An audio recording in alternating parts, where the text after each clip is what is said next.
Assalamualaikum warahmatullahi wabarakatuh. Apa kabar teman-teman kreatif? Jumpa lagi dengan Bu Koni dengan Ekonomi Kreatif. Kemudian kita akan bahas lagi nih dengan ekonomi kreatif. Oke, evaluasi ekonomi kreatif ini kita bahas sedikit ya untuk mengenai evaluasi ekonomi kreatif. Jadi meskipun kita nanti akan kita lakukan tindakan-tindakan untuk mewujudkan kreativitas, tapi jangan lupa kita lihat yuk sedikit sejarahnya untuk evaluasi ekonomi kreatif. Yaitu tadinya awalnya kenapa ada ekonomi kreatif ya? Itu karena adanya kelangkaan, dimungkinkan adanya kelangkaan barang dan jasa sehingga kebutuhan terus meningkat ya. Kemudian berkembanglah karena adanya kebutuhan meningkat, karena kebetulan juga barang dan jasa itu berkurang atau langka, sehingga timbul perkembangan pengetahuan untuk menambah atau mewujudkan atau akan memberikan produk baru dari kelangkaan barang dan jasa tersebut. Nah, kemudian karena ditunjang adanya kemajuan teknologi nih, jadilah menjadi penemuan sumber daya baru yang untuk menutupin atau untuk memberikan solusi daripada kelangkaan barang dan jasa tersebut, yaitu penemuan barang dan jasa serta produk ya.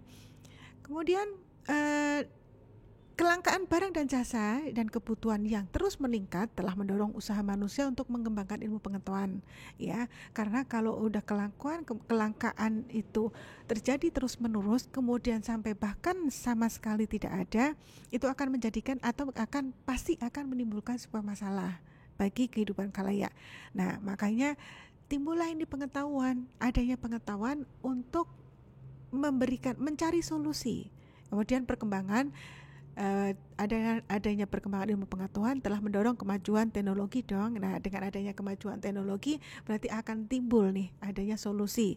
Yaitu dengan demikian perkembangan ilmu pengetahuan dan kemajuan teknologi dapat mengatasi kesenjangan antara kelangkaan barang dan kelangkaan jasa tersebut. Ya. Kemudian perubahan pola ekonomi di Indonesia, kita ngomong untuk perubahan pola ekonomi di Indonesia untuk sementara ini, di samping pola-pola ekonomi yang terus berubah, kemudian terjadinya inovasi, teknologi dan kreativitas ilmu, kemudian pengetahuan juga telah pengetahuan menjadi akan timbul ya, kemudian menggeser orientasi ekonomi dari ekonomi pertanian ke ekonomi industri dan ekonomi jasa sampai ke ekonomi informasi. Dari awalnya perekonomian itu timbul itu ya dari pertanian dulu. Kalau di zaman di Indonesia, siapa tokoh ekonomi pertanian di sini waktu pemerintahan Bapak Soeharto ya. Makanya terjadilah pada saat itu bukan urbanisasi ya, transmigrasi untuk pemerataan penduduk satu. Kemudian yang kedua adalah di sana akan diberikan lahan, kemudian akan dikerjakan oleh mereka yang kemudian akan menghasilkan sebuah produk hasil pertanian dan sebagainya. Kemudian berkembang lagi pertanian untuk mengembangkan hasil pertanian. Kemudian setelah itu terjadi perubahan gelombang, yaitu ekonomi industri ya, di mana akhirnya timbul banyak sekali pabrik-pabrik ya, banyak sekali perusahaan-perusahaan industri yang karena apalagi kita ditunjang dengan negara yang lagi sedang berkembang, otomatis kita akan membutuhkan banyak sekali memunculkan ekonomi industri itu. Kemudian yang ketiga adalah setelah itu meningkat kepada ekonomi informasi ya. Ekonomi informasi ya, pada saat sekarang udah ada internet, sudah ada lagi tambahan yang dulu masih langka yang namanya handphone atau telepon genggam, yang saat ini dimanapun, kemanapun dan kapanpun selalu ada di samping kita dan ada di kantong kita dan di tas kita, yaitu adanya handphone. Yaitu dimunculkan pada saat di ekonomi informasi.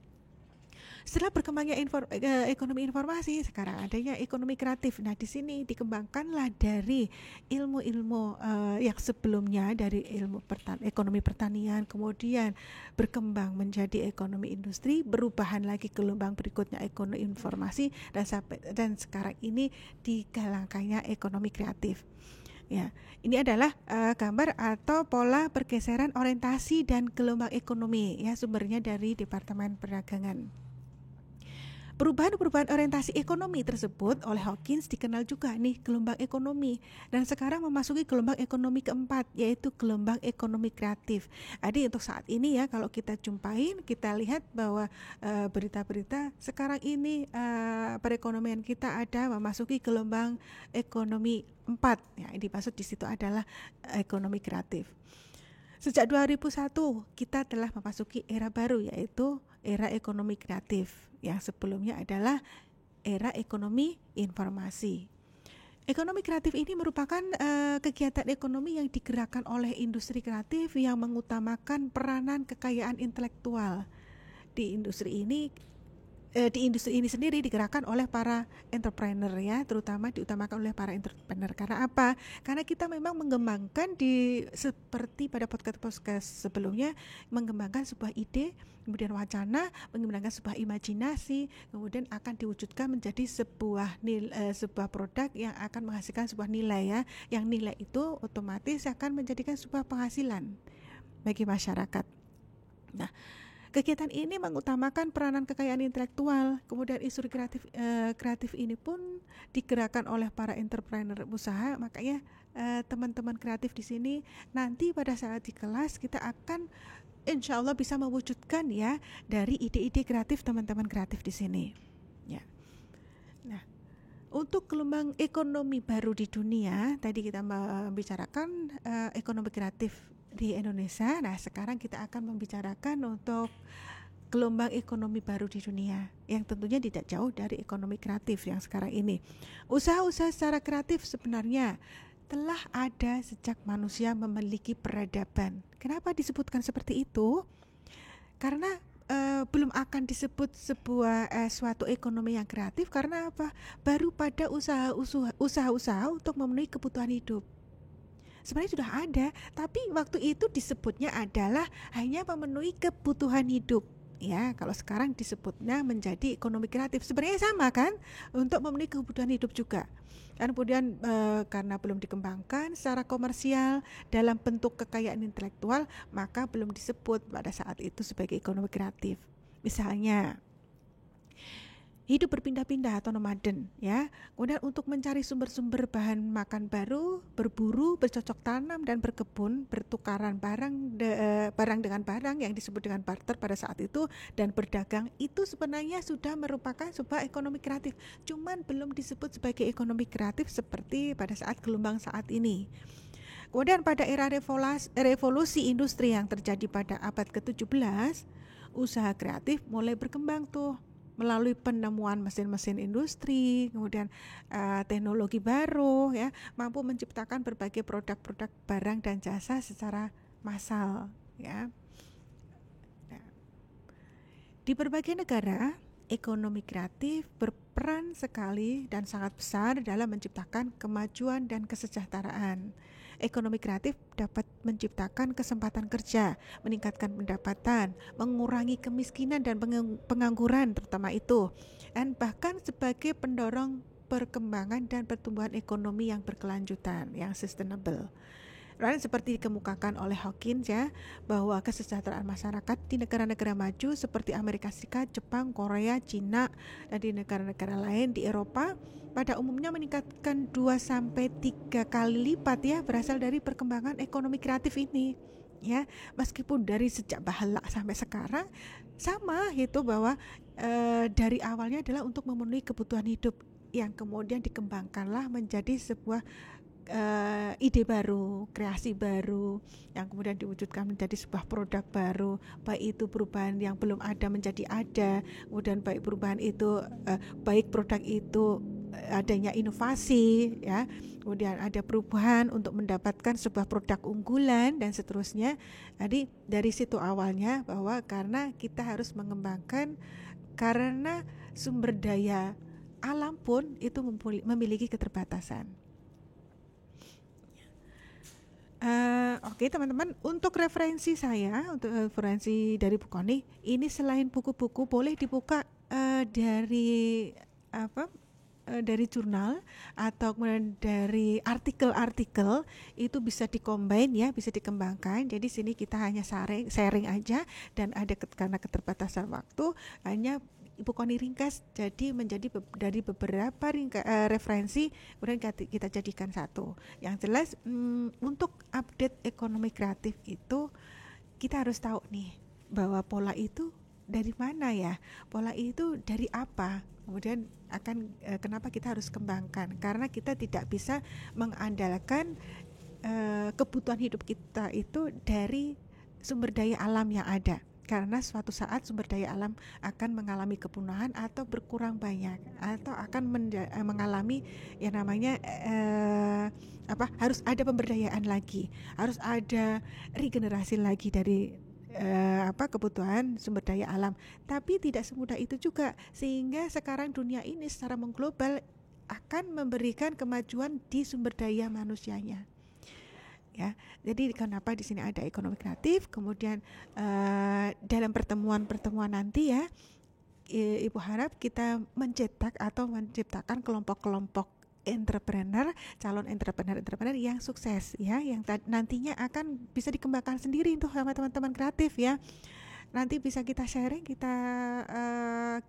lakukan pembelajaran secara bareng di kelas, kemudian kita bisa saling sharing juga kepada teman-teman kelompok yang lain. Kemudian di sini itulah yang akan menjadikan input dan output kalian juga menjadikan sebuah nilai. Teori adalah sangu aja ya. Teori itu dasar kita untuk melangkah. Itu kita butuh teori, kita butuh ilmu, kita butuh pengetahuan, dan bahkan kita butuh belajar dari orang lain atau dari pakar itu, atau dari kegiatan-kegiatan yang lain. Itu kita butuhkan, sehingga kita nggak akan sia-sia kita belajar melakukan sesuatu untuk mendapatkan sebuah value. Begitu. Kemudian untuk absensi meskipun sangat dipentingkan, meskipun sangat diperlukan, tapi yang terpenting adalah Bu Koni sangat appreciate, nanti akan sangat menghargai sekali kalau karya-karya teman-teman kreatif nanti akan menjadikan sebuah karya yang sangat bermanfaat, baik itu untuk diri sendiri tentunya yang terutama ya, karena akan menjadikan sebuah input, kemudian outputnya adalah akan sangat berguna bagi yang lainnya atau masyarakat. Syukur-syukur akan berkembang menjadi hal yang sangat dibutuhkan orang banyak gitu ya. Di Solo ini sangat banyak sekali, terutama banyak sumber daya yang sangat bisa dimanfaatkan. Kemudian baik itu akan dimanfaatkan perubahannya, baik itu akan munculkan, kalau sebisa mungkin munculkan ide yang baru, munculkan lagi produk yang baru yang sebelumnya tidak ada menjadi ada. Tapi kalau misalnya tidak bisa melakukan seperti itu, bisa jadi kita akan berinovasi aja deh gitu kan. Jadi dari produk yang sudah ada kita kreasikan menjadi produk yang lebih menarik, produk yang lebih menjual, dan produk yang lebih bermanfaat lagi. Oke. Untuk podcast kali ini kita bahas karena mengenai seluk-beluk ya untuk konsep dan tentang ekonomi kreatif, sehingga hanya sebagai wacana saja bahwa ekonomi kreatif ini digerakkan atau terjadi karena gelombang-gelombang sebelumnya juga. Tanpa ada gelombang sebelumnya tidak akan muncul yang gelombang ekonomi kreatif. Meskipun ekonomi kreatif sendiri juga sudah ada sejak di peradaban masa lalu ya, atau abad-abad sebelumnya. Begitu teman-teman, saya harapkan bisa ketemu lagi ya di podcast untuk berikutnya, yaitu di podcast 5. Kita akan lebih bersemangat untuk mempelajarinya, dan insya Allah sukses untuk kalian semua. Terima kasih. Wassalamualaikum warahmatullahi wabarakatuh.